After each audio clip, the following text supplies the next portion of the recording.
The Gamecube, a console that was never truly appreciated in its time, but has grown to become a treasured possession for most Nintendo enthusiasts.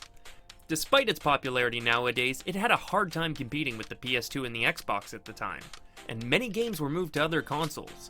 With that being said, I'm your host 24Kevin here for 24Kevintendo, and here's 10 games that were originally intended for the Gamecube. Don't forget to keep your ears open for the fake fact of the video. No one got the one in the last video. Petey Piranha was only visible in the billboard on Moonview Highway. I know, it was a hard one, so it'll be pretty easy on this video. But with that out of the way, here we go! Number 10, DK Barrel Blast. This Wii game followed Donkey Kong as he took to the sky as he raced against all his Kong friends using barrels to fly, similar to what Diddy did in DK64 or Smash Bros.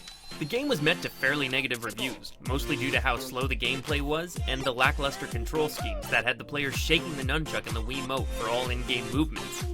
What would have made it better is if Nintendo went with the original idea and had the game revolve around the DK bongos again.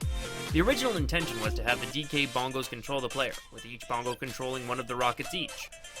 It would have made for a unique game, and it would have at least given us an original racing experience, as opposed to just flailing about and hoping for the best. Number 9, Conker's Other Bad Fur Day. The GameCube's lineup really took a hit when Microsoft purchased Rare, didn't it? For those of you who don't know, Nintendo owned 49% of Rare, and when Rare asked Nintendo to purchase the rest of their company, Nintendo opted not to, so Microsoft stepped in and purchased Rare themselves, and with it, a bunch of Nintendo's IPs. Now the game itself was supposed to be a direct sequel to Bad Fur Day, as it followed Conker's after an unsuccessful tenure as king, spending all of the treasury money on booze, parties, and hookers. The game would pick up as Conker made his daring escape from prison after being sentenced to execution, and would then follow Conker's as he tries to find his lost love, Barry. More details were revealed later, saying that the main enemy would be a massive space poo named Cthulhu, there would be an evil doppelganger Conker, and that Barry would be returning as a Terminator hell-bent on destroying Conker. Eventually, Microsoft cancelled the full-fledged sequel and instead opted to make a remake for the Xbox named Conker's Live and Reloaded. At least we got Conker and Project Spark, right guys? Number 8, Yoshi Touch Go. This game was originally shown off at E3 2004 as a tech demo for the Nintendo DS system, where the player would direct Baby Mario through the air after being knocked out of a stork's grasp by Kamek. Though the tech demo did appear on the DS, director Hiroyuki Kimura admitted that Yoshi's Touch Go was intended to be released on the GameCube, and was only shown on the DS as a demo of the system at the time. However, after it received such a positive response at E3, Kimura went to the executives at Nintendo and had them greenlight the project for the DS, with Shigeru Miyamoto even admitting that the game would create a bigger impact as a DS title. Number 7, Perfect Dark Zero. Damn it, Nintendo, taking all these games off the GameCube left a giant golden R-shaped hole in my heart that is yet to be filled. As you may know, Nintendo 49% of Rare didn't buy it, Microsoft did, and Nintendo fans everywhere wept. The sequel to Perfect Dark began development on the GameCube, but didn't get much further than the prototyping to see how they could be best put to use on the new hardware. It didn't get much further than that, unfortunately, and Nintendo players would have to try and forget the awesome times they had playing with Joanna Dark. At least we still had James Bond. Right, guys? Number 6, Super Paper Mario. Shortly after the development of Paper Mario, The Thousand-Year Door, the director Ryoto Kawade wanted to make other styles of games featuring Paper Mario. At E3 2006, Nintendo decided the game would be developed for the GameCube and would have a release date of October 9th, 2006. However, later that summer, there was a discussion to have the game launch on both the GameCube and the Wii, similar to Twilight Princess, before it was decided the game would be strictly launching for the Wii and would be taking another 6 months to release. Although it did miss the GameCube altogether, the Wii version received near universal praise and sold over 2 million copies worldwide, making the decision a resounding success. Number 5, Kirby Return to Dreamland. This game touts the longest development time out of any game on the list. With development beginning immediately after Kirby 64 was released in 2000, the game went on to take 12 years to be released. Can you believe that?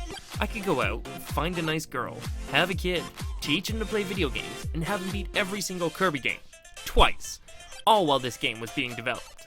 The game went through 3 different proposed styles, including a 4-player multiplayer side-scroller, a 3D open world, and the final was a side-scrolling game with an art style that resembled a pop-up book. The team realized they should stop focusing on the multiplayer aspect and try to create an immersive single-player experience. Fast forward to 2011, and Kirby Return to Dreamland finally made its way to the Nintendo Wii and was met to highly positive reviews, proving Shigeru Miyamoto's theory that a delayed game is eventually good, but a rushed game is forever bad. Number 4, Grabbed by the Ghoulies. Here we go again. Nintendo owned part of Rare, Rare wanted Nintendo to buy the company, Nintendo said no, so Microsoft did. Good. Well, it's pretty much same story, different game. Rare originally started developing this game after Conker's Bad Fur Day had wrapped, and apparently was only conceived of after designer Greg Mails heard someone mention being grabbed by the Ghoulies and thought it would make a good game title.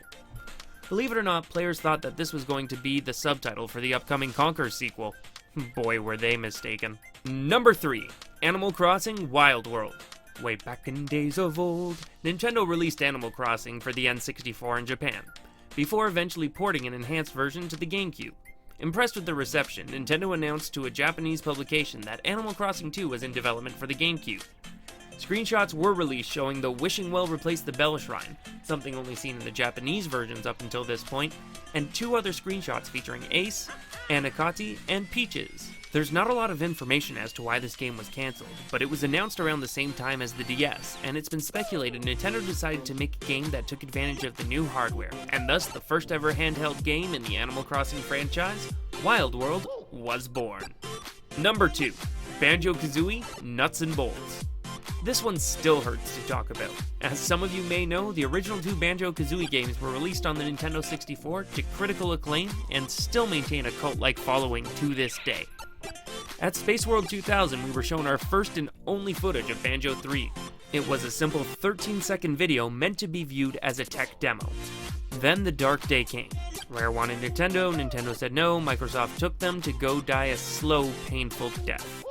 Unfortunately, this caused the Dynamic Duo's third game to go in a very different direction, one that changed the classic platforming collectathon to a build a vehicle and ride-a-thon, and it wasn't particularly well received by fans. Unfortunately, it's highly unlikely we'll get a true sequel from the Bird and Bear, and it's a damn shame that Microsoft just seems done with them. At least we have Yooka-Laylee though, right guys? The number 1 game is Super Mario Galaxy.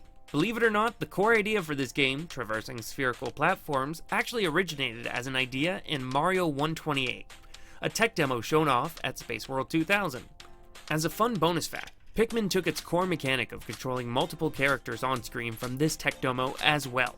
Although many of the game's ideas were conceived before the development of the Wii had even started, including spin attacks and having the game take place on smaller spherical worlds in outer space, the game was eventually scheduled for a Wii release instead, probably due to all the hot IPs dropping that year, including Twilight Princess and the Nintendo DS.